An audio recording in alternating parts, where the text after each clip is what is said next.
Hi guys, hope you doing well. ఈ వీడియోలో నేను గూగుల్ ఫాంట్స్ని ఎలా యాడ్ చేయాలో చెప్తాను. చూడండి గైస్, ఇక్కడికి ఫాంట్ సెట్ కొంచెం వేరియేషన్ ఉంది. జస్ట్ మనం ఫస్ట్ ఆఫ్ ఆల్ గూగుల్లోకి వెళ్ళి గూగుల్ ఫాంట్స్ అని టైప్ చేయండి. అండ్ దెన్ ఇక్కడ ఫస్ట్ పేజ్ మీద క్లిక్ ఇవ్వండి. క్లిక్ ఇచ్చాక ఇక్కడ సెర్చ్లో మాంట్ ఎంటర్ చేయగానే మనకు ఫస్ట్లో ఒక నేమ్ వస్తుంది. ఆ నేమ్కి వెళ్ళండి. ఇక్కడ మనం కొన్నింటిని ఎంటర్ చేసుకోవాలి మన కార్ట్లోకి. ఇక్కడ నువ్వు థిన్, ఎక్స్ట్రా అనే ఓవరాల్‌గా అన్నీ ఎంటర్ చేసుకోండి. అన్ని ప్లస్‌ని యాడ్ చేయండి ఇక్కడ. క్లిక్ ఇవ్వంగానే ఇప్పుడు నాకు రావట్లేదు. మీకు వస్తదనుకుంటాను. వన్స్ వచ్చాక ఇక్కడ కార్ట్‌లోకెళ్ళండి. కార్ట్‌లోకొచ్చాక నేను ఆల్రెడీ 2 తీసుకున్నాను. ఓపెన్ సాస్ అని, మాంట్ అని. లైక్ వీటిలో ఎంబెడెడ్ కోడ్‌లోకెళ్ళండి. ఎంబెడెడ్ కోడ్‌లోకెళ్ళాక ఇక్కడ లింక్ అని ఉంది కదా! ఈ లింక్‌ని మనం index.html‌లో కాపీ చేయాలి. Make a copy of it.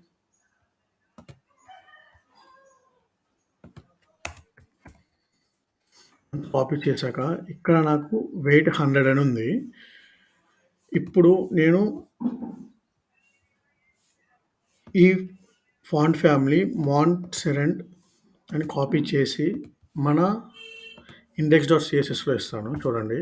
ఇప్పుడు చూడండి గైస్, లైక్ మన యూఐ చూడండి. ఎగ్జాక్ట్‌గా మన ఫాంట్ వెయిట్ తగ్గింది. కాకపోతే ఇక్కడ కొంచెం థిక్‌గా ఉన్నట్టు అనిపిస్తుంది కదా ఇక్కడ.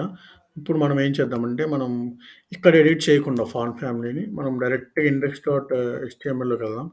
ఇక్కడ ఉంది కదా వెయిట్ పక్కన 100 అని, ఇక్కడ మనం 400 ఇద్దాం. ఆల్మోస్ట్ సిమిలర్‌గా ఉంటది. Yes loading. యెస్ చూడండి గైస్, ఆల్మోస్ట్ సిమిలర్‌గా ఉంది. ఆల్మోస్ట్ ఓవరాల్‌గా సిమిలర్‌గానే ఉంది. చూడండి guys. Yes, almost we get into a similar. ఒకే ఫాంట్‌లోకి వచ్చింది. Okay, that's it guys. This is the video. మీకు గాని నా ఛానల్